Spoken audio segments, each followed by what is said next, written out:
Hello guys, this is Pablo with a very late night video for Meditation Amsterdam. And so today I thought I would touch upon the subject of why we live in fear for the most part. And this is something that I was considering today because it was announced in my company that there would be some job cuts coming up in January, and then people started getting all concerned about that kind of stuff. And but even when that's not the case, you see very often that, or rather more often than not, people are ultimately acting from fear, even if it's very subtle. And so I thought I'd elaborate on this and what my take is on it, and how to move to a better level of operation, if you will. And so, what is happening at its core is that our the way we operate in the world is more often than not dictated by the thinking mind, and that thinking mind creates a personality with which we can operate.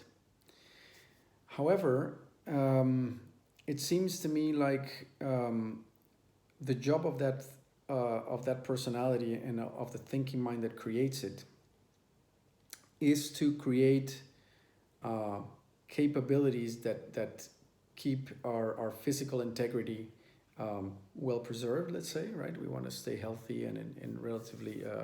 Also, we want to stay physically safe. And also, in our modern society, we have to acquire knowledge and skills so that we can make an income and function, and so on. But see, what starts to happen is that it is almost like this. I think it's an octopus or something. There's some sort of sea creature, and what it does is, in order to camouflage itself against predators, it will go out there and it'll start seeking little shells and things and whatever, and it'll start appending it to its body, so that at any point where it just curls up and it just looks like a little mountain of shells, and nobody can detect that the real animal is in there. And so that's essentially what we're doing, is we are appending things to us that help us function better. Now, there's nothing wrong with that, because our physical integrity and our financial integrity also nowadays is pretty important, right? Like, you want to keep those things in place. However, what starts to happen is that we start to confuse our sense of self, and we start to make sort of we start to make that our base for well-being. In other words, we start to consider our personality, our jobs, our relationships, and our physical possessions the thing that keep our integrity. And what that does is it gives us a kind of superficial sense of security, to say, I got my family, or I got my job, or I got my knowledge and my career, or I have this, or I have that. Or I have a strong body, for example, or I'm good looking, right? Like whatever you can hold on to from that, all those surface topics. You start to confuse those for who you are, and therefore, and so there's like this sort of, you derive your sense of self from them, but you also derive your sense of security from them. And see, while that is going well, you tend to feel good, but in the back of your head there is always a lingering fear that none of those things are permanent. Like, it ends with death, certainly, like all of them, but even along the way, some of them fall apart, and others start to feel flimsy, or they're not what they used to be, and so on. And so it is a constant effort to keep that balloon inflated, and it's a bubble, right? Like a financial bubble, like would burst anytime. You have your personality or your external security bubble, and in the back of your head, that it is that it can pop at any moment, and that gives you fear, which means that the relationship you have with those elements tends to be one where on the one hand they make you feel safe and happy, but you on a very deep and subconscious level also resent them in a sense, because you know you are their prisoner ultimately, and they own you in the sense that if lost, you would just stop feeling good about yourself, right? Like if a primary relationship in your life collapsed, you would feel less good about yourself. If suddenly you got fired, or you were told that you were just not good enough for this or that, you would feel less good about yourself. In fact, it is said in psychology or in practical like life coaching circles that if three of your big pillars in life collapse, be that primary partnership or relationship, job, or death of a loved one, or you move country, for example, like all of those things tend to throw your system into a spin. Like if you have three, I think up like three or more of those changed at once, your compass is just thrown for a spin, because you lacked a center, and all the security that you build for yourself, for your well-being, was derived primarily from external sources. And so it's funny to think about that, because even people who are highly functional and who have managed to create an amazing bubble of personality slash talents or security, it's a very it's a constant job to prop it up, right? It's kind of it's like the analogy of that little animal I was talking about. And so the alternative, of course, is to find bedrock and intrinsic value, or a sense of core value and core security that is not dependent on any external element. Now, that sounds like a little bit of pop, sort of, what would you call it, pop psychology, or sort of, sort of almost fortune cookie level kind of cheap wisdom, in the sense of like, oh, you gotta be happy about yourself, you gotta find happiness within, and you gotta, have like this sort of core self-belief, or what would you call that, even self-esteem, if you will. However, when we say that, most of us think that self-belief and self-esteem is going to be found in thinking good about ourselves, or trying to prop up good emotions all the time, or again relying on talents, or working really hard. And because working really hard is one of our core values, or one of the things that we can do, therefore we feel safe, right? And yet, if you look at it from a deeper perspective, you would find that those things are still in the periphery. I mean, I was talking to someone the other day who's a body therapist. That was one guy I was talking to, and I was talking to this other guy who is an adventure photographer, right? Like he goes to Himalayan expeditions to take photos, and that's one of the, he may start to transition to that as his main source of income. And then he said, yeah, but I want to outsource with this, and that, because he understands that physical prowess and adventure photography as a single source of income is risky, because no matter how hard working he of an ethic he develops in that area, it could just crumble if suddenly he gets an injury or stuff like that. So even those things, such as thinking really well about yourself, are not bedrock enough, because they can be poked at, and life has a funny way of poking at your weak spots when it comes to that. So the task, and it is a spiritual task, but it ends up having very tangible effects in daily life when it comes to operating more from love and wisdom than from fear, is to find bedrock within. So first of all, stop trying to find bedrock without, right? So in the world of things and people and contexts and talents, but also to stop finding the bedrock in positive thinking, or cultivating, working really hard or whatever. There's something to be said about cultivating good habits, by the way. But But the bedrock that you find for your ultimate sense of belonging and deep security is the sense of self, the sense of being. Because in the ultimate analysis, that's the one thing that nobody can take away from you. And so that move inward into the core of the self starts to give you a pivot from which you can't be moved, or a pivot which cannot be attacked.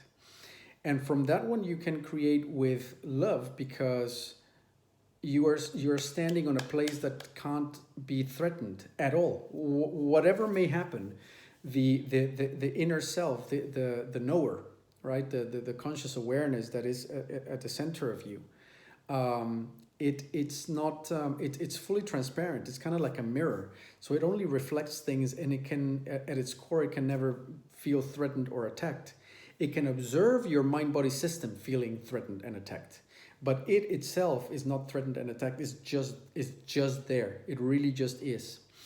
So as you move to that center, the relationships that you establish start to be devoid of neediness, or asking your partner, your partner in life, for example, or your business partner, or your business, or your job, or your family, to be a bedrock for you. They can't do that. It's not what physical elements in your reality, or even your mind, which fluctuates all bloody time, is meant to do. So whenever you're trying to find bedrock, or a safe place in your positive thinking, or in your emotions, or in your memories, or in anything outside of you, including your body, you are moving on very, you're just stepping on, you're moving on quicksand all the time, right? Like you're trying to keep all these balls in the air to have the balloon of your personality and your safety constantly propped up. It's undoable. It's not what any of those things are meant to do. It's the wrong. We're looking in the wrong place.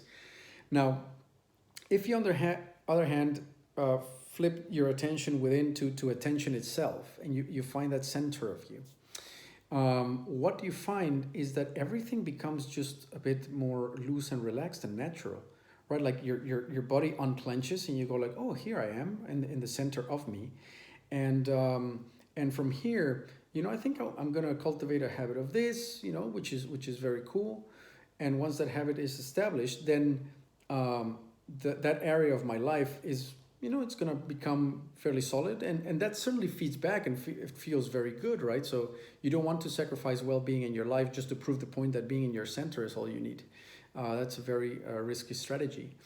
But it is to say that from that center, the actions that you take are going to have a different quality to them, because they are taken not in order so that I may find fulfillment or security, but so that I may experience and share something, either with an object, or with a situation, or with a person.